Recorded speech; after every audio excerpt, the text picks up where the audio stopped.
Para playmaker timnas Indonesia yang siap hancurkan pertahanan Timor Leste. Timor Leste akan menjadi lawan timnas Indonesia dalam FIFA Matchday 2022. Skuad Garuda akan menghadapi mereka sebanyak 2 kali, masing-masing pada tanggal 27 dan 30 Januari 2022. Sebanyak 27 pemain dipanggil Sintayong untuk memperkuat timnas Indonesia. Para pemain lini tengah memiliki porsi yang banyak, yakni 10 pemain.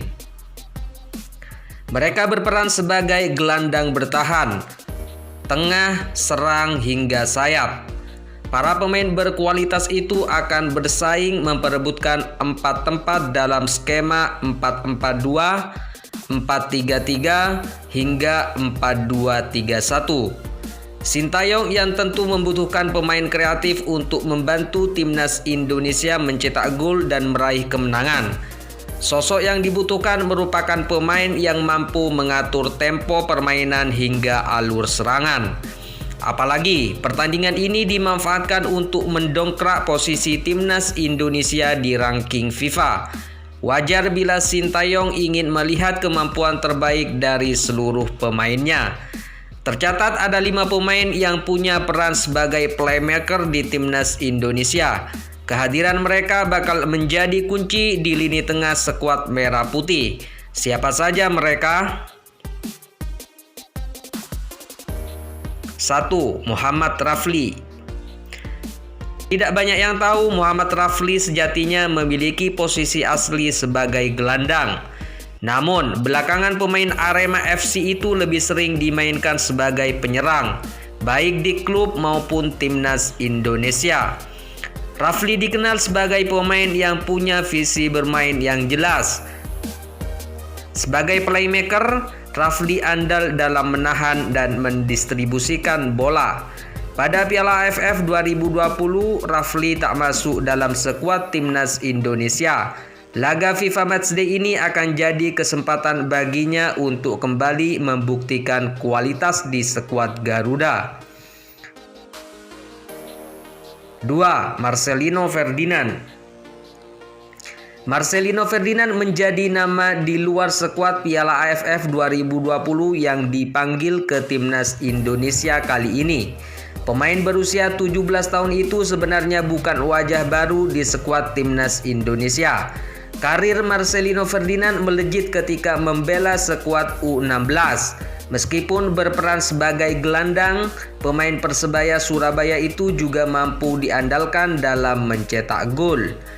Marcelino Ferdinand juga menjadi andalan di lini tengah Persebaya. Marcelino telah membukukan 15 penampilan dan mencetak 4 gol bagi Bajul Ijo pada musim ini.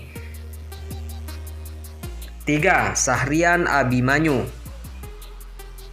Sahrian Abimanyu merupakan gelandang tangguh yang siap diandalkan di lini tengah timnas Indonesia. Pemain berusia 22 tahun itu bisa diandalkan sebagai pengatur tempo permainan hingga mengkreasikan peluang. Sahrian Abimanyu memiliki karakteristik pemain yang tenang dan cerdas.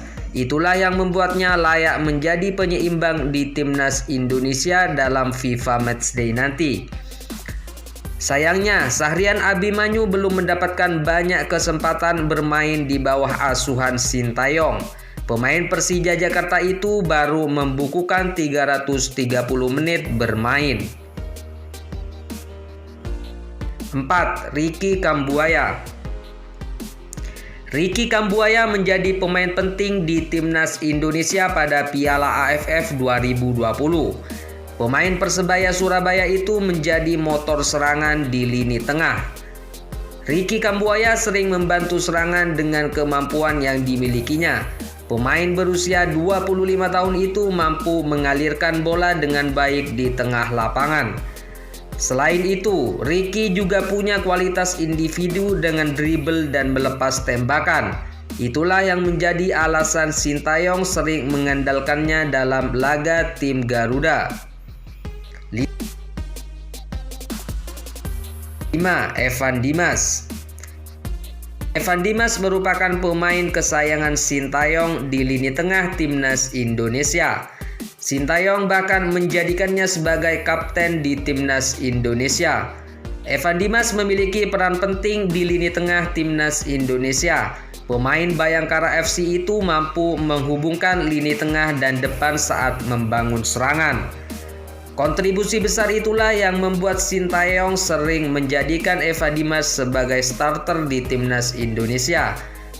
Evan tercatat sudah tampil sebanyak 950 menit di timnas Indonesia asuhan Sintayong.